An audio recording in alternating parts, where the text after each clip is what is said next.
स्वागत आहे तुमचं मोरेताईंच्या रेसिपी चॅनल मध्ये।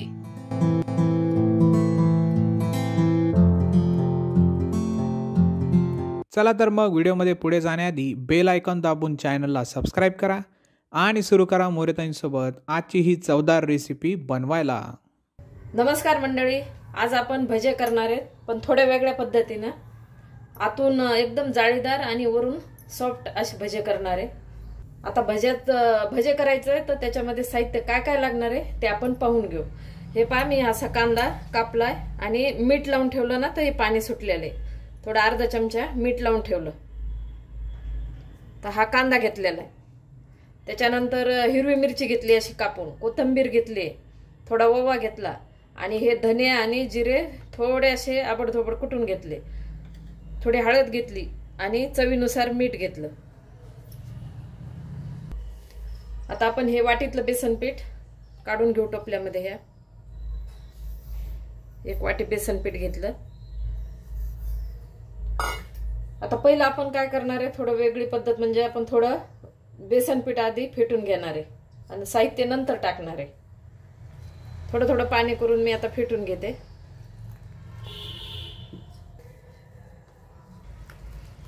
आता हे असं थोडा वेळ काय करणार आहे, मी 5 मिनिटं याला असं फेटून घेणार आहे। हे असं पाणी टाकून इथपर्यंत मी असं हे भिजवलं, तर आता याला 5 मिनिटं फेटून घेते। फेटल्याने एकदम जाळीदार भजे होते, तर मी आता 5 मिनिटासाठी असं फेटून घेते। हे असं आता 5 मिनिट माझे झालेले असं फेटून, एकदम हलकं असं पीठ झालंय आणि कलर सुद्धा बदललाय। हे असं पीठ झालेलं आपलं। आता आपण कांदा टाकून घेऊ।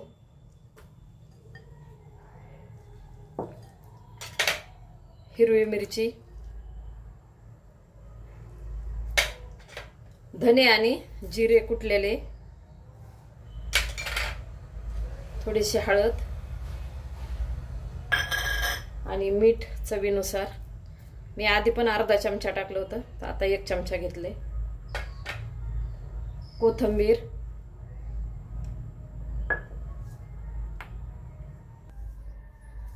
आता ओवा राहिला ना, तो ओवा मी आधीच चोळून ठेवलेला आहे। थोडा हातावर असं चोळून घ्यायचं आणि नंतर हा ओवा टाकायचा। आता हे सगळं साहित्य टाकलंय आपण, आता याला मिक्स करून घेऊ।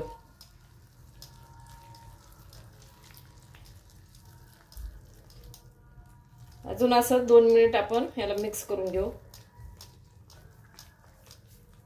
हे असं मी आता आधी 5 मिनिटं आणि कांदा मिरची टाकल्यानंतर 2 मिनिट असं चांगलं फेटून घेतलंय। तर आता आपल्याला 1 चिमूटभर याला खायचा सोडा टाकायचा, जास्त नाही, म्हणजे अजून जाळीदार होतील। हे असं एवढं टाकला आणि थोडंसं पाणी। परत आता एकदा असं एक साईडनं असं फेटून घेऊ आपण। जास्त वेळ बी नाही आपल्याला हे करायचं। झालं आपलं तयार पीठ। आता आपण कढई ठेवून तेल गरम करू। आता आपलं पीठ एकदम रेडी आहे भज्यासाठी आणि आता आपण तेल गरम करायला ठेवलेले आहे। आता आपल्याला तेल गरम झालं, चांगलं कडकडीत तेल गरम करायचं, नंतर कमी गॅस करून आपल्याला भजे तळायचे।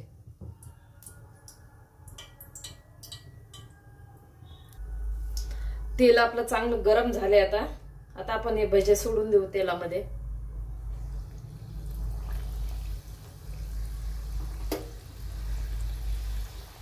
गॅस कमी केलेला आहे। चांगलं तेल गरम झालं की गॅस कमी करायचा।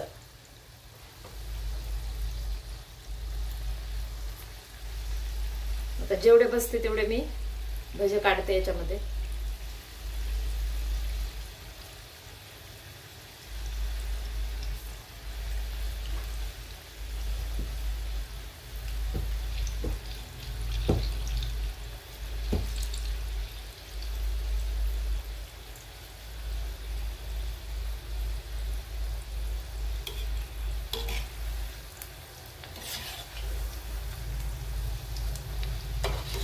लगेच तेल चांगलं गरम असलं ना, तर टाकल्याबरोबर लगेच वरती येते, चिटकत नाही, काही नाही।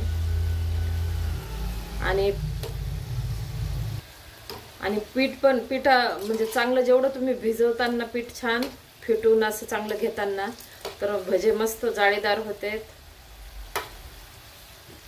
निबर बनत नाही, काही नाही, असे एकदम सॉफ्ट सॉफ्ट होतात मस्त. हे पहा छान कलर बदललाय आता.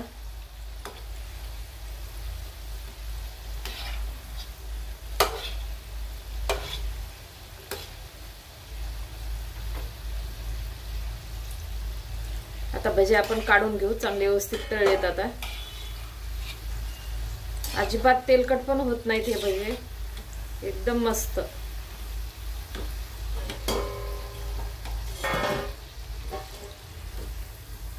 थोडंसं तेल हे करून नंतर काढायचे, नाही तर सरळ तुम्ही काय करायचं चाळणीमध्ये काढायचे.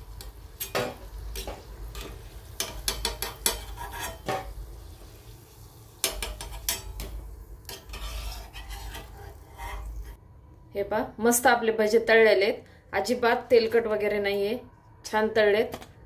असे तळायचे. आता राहिलेले मी भजे असेच तळून घेते. अशा प्रकारे आपले भजे तळून तयार आहे. आणि हे पहा आतमध्ये एकदम जाळीदार आहे आणि वरून सॉफ्ट आहे. तर अशा प्रकारे आपले सॉफ्ट आणि जाळीदार भजे तयार आहे. एकदा नक्की ट्राय करा आणि कमेंटमध्ये कळवा. तुम्हाला हा व्हिडिओ आवडला असेल तर लाईक करा आणि अशाच प्रकारच्या चवदार आणि चमचमीत रेसिपीसाठी सबस्क्राईब करा आणि कमेंटमध्ये कळवा तुम्हाला कोणत्या रेसिपीज बघायला आवडतील. पुन्हा भेटूया एका नवीन रेसिपीसह एका नवीन व्हिडिओमध्ये. धन्यवाद.